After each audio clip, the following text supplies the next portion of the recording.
Explosions fade, tense music rises. A ceasefire on paper, but Trump says Israel could go back in any moment. Hamas accused of stalling, Gaza on edge, and Washington's patience thinning. He stopped 8 wars, he says. Now he might greenlight another. This is where peace, power, and politics collide.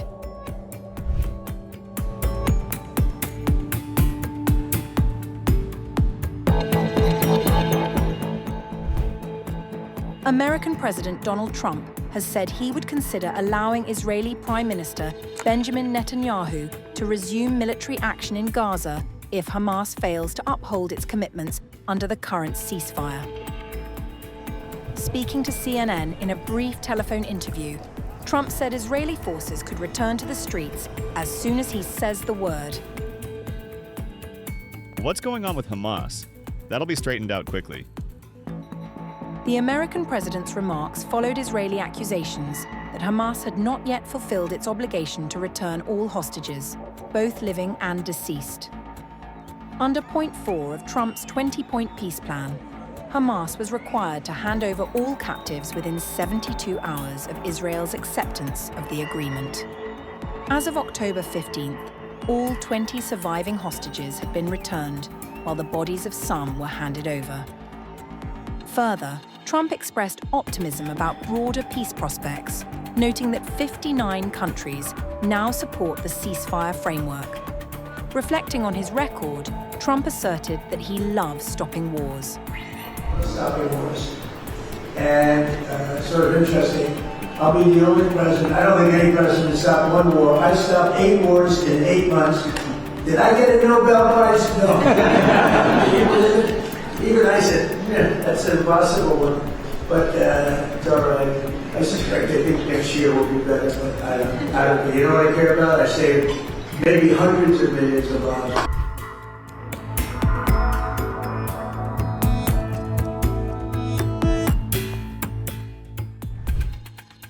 The US military's Middle East Command has urged Hamas to halt violence against civilians in Gaza and disarm without delay.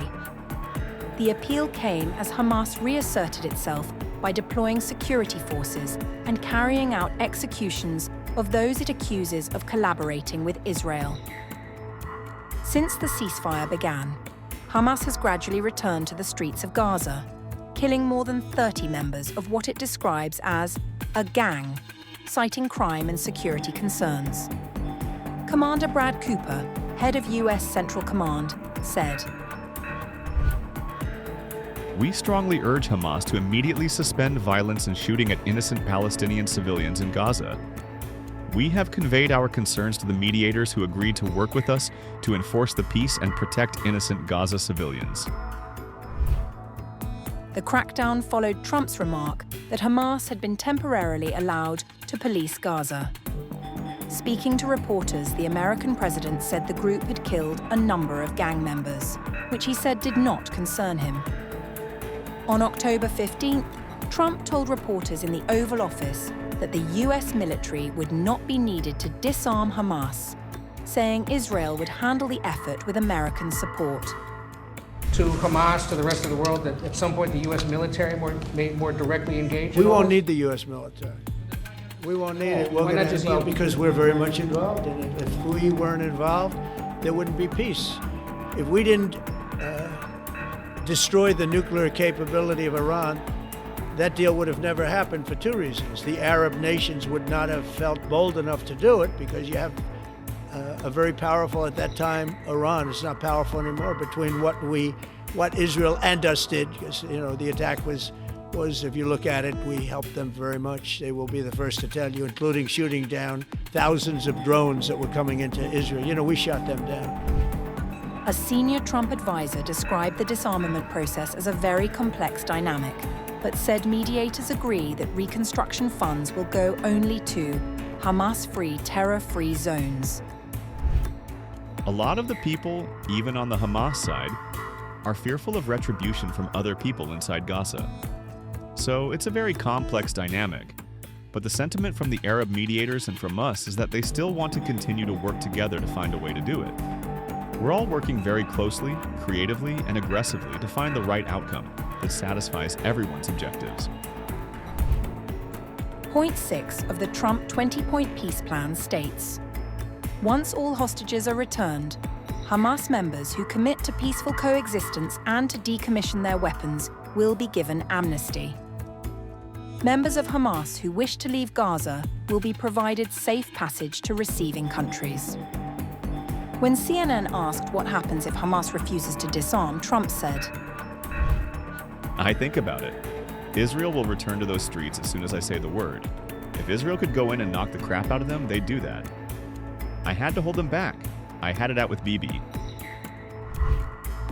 Meanwhile, a senior advisor to Trump said that many countries, including Indonesia, have offered to contribute to the international stabilization force that is slated to secure Gaza in place of the IDF during the transitional post-war period, according to Washington's 20-point plan for ending the conflict there. It's unclear whether any of those countries have actually agreed to send troops.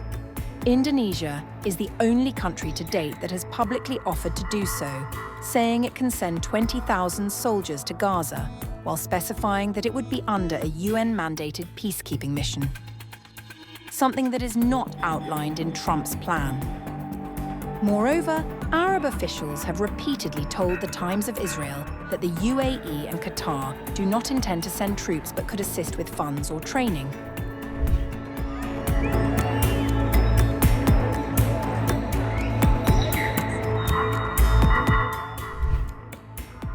The United States has denied claims that Hamas has violated the ceasefire deal with Israel, saying delays in recovering the bodies of hostages in Gaza were anticipated due to the difficult conditions on the ground.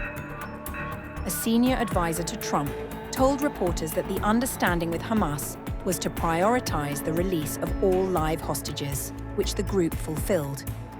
The advisor said the US is working closely with mediators to locate and recover remaining bodies, using intelligence provided by Israel. A second senior Trump advisor added that retrieving bodies only became possible after the ceasefire began, describing Gaza's destruction as greater than that left by the 9/11 attacks. He said unexploded ordnance and heavy debris have complicated recovery efforts. The advisor revealed that Washington may offer rewards to Gazans who help identify burial sites, and confirmed that Turkey has offered technical assistance in the process. Both advisors emphasized that the US remains committed to ensuring that nobody is left behind. A senior aide also reaffirmed that Gazans will not be forced to leave during Reconstruction, saying the population remains resilient and deeply connected to their homes despite the devastation.